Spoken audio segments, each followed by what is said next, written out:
देखती आंखों, सुनते कानों और धड़कते दिलों, आप सबको हमारी तरफ से अस्सलाम वालेकुम।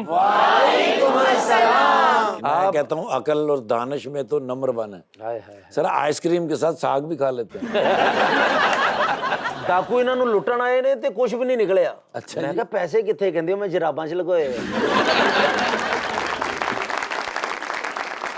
बुलाते हैं अपने आज के पहले मेहमान को। पाकिस्तान मुस्लिम लीग नून के रुकन थे, पंजाब असेंबली के अंदर 4 दफा पंजाब असेंबली के मेंबर रहे और इसके अलावा लातादाद मिनिस्ट्री इनके अंडर रही। आप सबकी तालियों में जनाब राना मशहूद अहमद खान।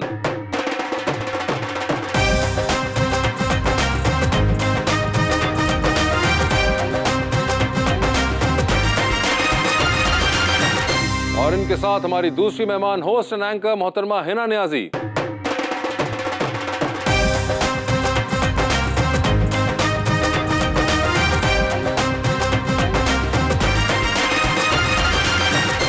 बड़ी खुशी हो रही है जी, आज हिना नियाजी साहब तशरीफ लाई हैं। माशाल्लाह जितनी प्यारी हैं इतना ही प्यारा शेर मैं लेके आया हूँ। अरे वाह, इरशाद इरशाद। नहीं, वो भाईजान के लिए। मुजस्सम सियासत हैं, दिल के मुलायम हैं, अक्लो खैर दिन के काबू में रहते हैं, मुकर्रर हैं ऐसे कि जब बोलते हैं तो लगता है सच्चाई के गोले फरमा रहे हैं।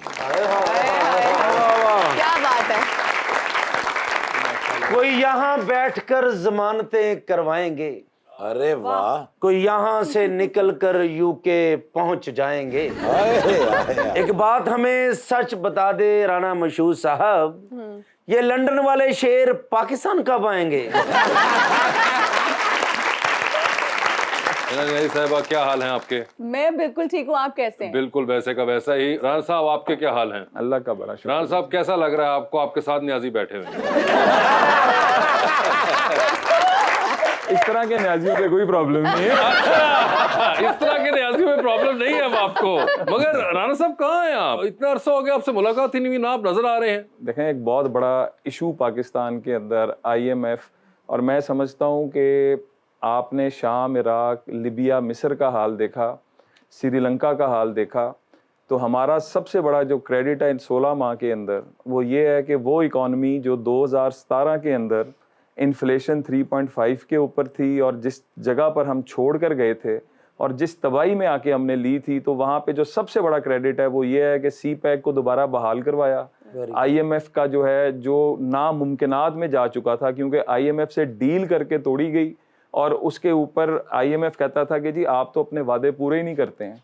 तो मैं शहबाज साहब की गवर्नमेंट को जो सबसे बड़ा क्रेडिट दूंगा वो IMF का दूंगा कि हम दोबारा ट्रैक पे चढ़ गए और डिफॉल्ट से बच गए। मगर राना साहब, जब भी हम नून लीग के दोस्तों से बात करते हैं तो वो जो किस्सा सुनाना शुरू करते हैं हमें, वो 2018 के अगस्त से शुरू करते हैं कि हमने यहाँ पे छोड़ा था और उसके बाद मामला यहाँ पे शुरू हुआ, आगे जो भी होना। तो उस जमाने में एक और बड़ा जबरदस्त आप लोगों का सवाल था, हर किसी की जुबान पे आप लोगों ने कोशिश की कि वो आए, वो था मुझे क्यों निकाला।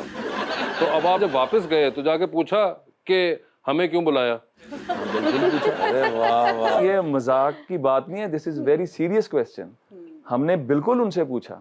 2018 का मिस एडवेंचर ना हुआ होता, चाइना $46 बिलियन पाकिस्तान में इन्वेस्ट कर चुका था, $32 बिलियन प्लेज कर चुका हुआ था। सऊदी अरब हमारे साथ $5 बिलियन अगर आप 2018 तक देखें, और उसके बाद $12 बिलियन की प्लेजेस आ चुकी हुई थी। वो सब कुछ रुक गया। 4 साल में 18 से 22 तक पाकिस्तान में एक फॉरेन इन्वेस्टमेंट नहीं आई। और दुनिया का कोई मुल्क उठा लें जिसके अंदर फॉरेन इन्वेस्टमेंट नहीं ना आती, वो चल नहीं सकता। $200 अरब आएगा, $100 अरब IMF के मुंह मारेंगे और $100 अरब पाकिस्तान पे लगाएंगे, वो सारी बातें झूठ साबित हुई। फिर करप्शन के इतने बड़े बड़े स्कैंडल्स आए, लंबी लिस्ट है। और फिर उसके बाद अब परवेज खटक साहब इन्हीं के साथ थे ना, वो जो कुछ फरमा रहे हैं, जो फयाजुल हसन चौहान साहब फरमा रहे हैं, हम तो नहीं कुछ कह रहे, इन्हीं के घर के भेदी लंका ढा रहे हैं और जो जो चीज़ें निकाल कर अवाम के सामने रख रहे हैं। तो मैं ये समझता हूँ कि 2018 से 22 के बाद जब हमें वापस लाया गया तो वो इसलिए लाया गया था कि पाकिस्तान डिफॉल्ट करने जा रहा था। याद करें, उमर अयूब साहब ने कहा था 2021 में कि पेट्रोल 310 रुपए पे जाएगा। हमने नहीं कहा था, उनके मिनिस्टर थे। उन्हीं के मिनिस्टर शौकत तरीन साहब ने कहा था कि डिफॉल्ट कर चुका हुआ है पाकिस्तान। 2 माह बाद डिक्लेयर होना था कि पाकिस्तान डिफॉल्ट कर गया। अल्लाह के फजल से हमने राइट ट्रैक पे डाला है। बल्कि राणा साहब ने जाके कहा कि हमें क्यों बुलाया, कहते सानू शक आ तुसी साडा ब्रीक पेन वाला चार्जर ले गए थे। आपके क्या हाल है मैडम? आई एम गुड अल्हम्दुलिल्लाह। आप तो बड़ा जबरदस्त मॉर्निंग शो कर रही हैं, बल्कि मॉर्निंग क्या, आप पहले कभी इवनिंग शो करती थी, फिर आप मॉर्निंग शो, कोई आपसे शो करवा लें आप कर देती हैं। हाँ जी, शादी के शो भी कर लेते हैं।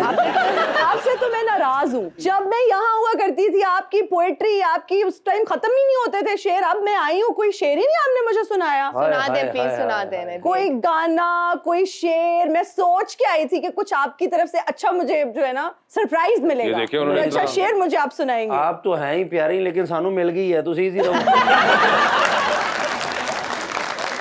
आपकी हुस्न पे एक शेर है। इरशाद, हाय, इरशाद। हाय, हाय। तेरा हुस्न बेमिसाल है, जिसने कर दिया मेरा बुरा हाल है।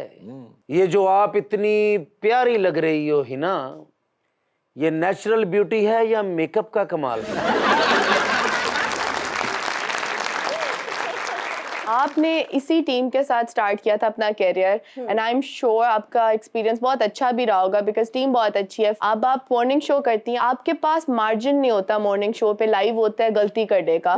तो अगर खुदा ना खास्ता कोई गलती हो जाए, आप उसे कवर अप कैसे करते हैं? और आप नॉर्मली क्या लोगों को बताना चाहोगे, क्या मोटिवेशन देना चाहोगे? इतने ज्यादा सवाल एक साथ पूछ लिया नहीं, आप ऑल इन वन है, ये ऑल इन वन क्वेश्चन है। जी जी बताइए। बहुत अच्छा आपका ये प्लेटफॉर्म है and you are very fortunate कि आप इस प्लेटफॉर्म पे हो अभी और इतनी अच्छी टीम के साथ आप काम कर रहे हो।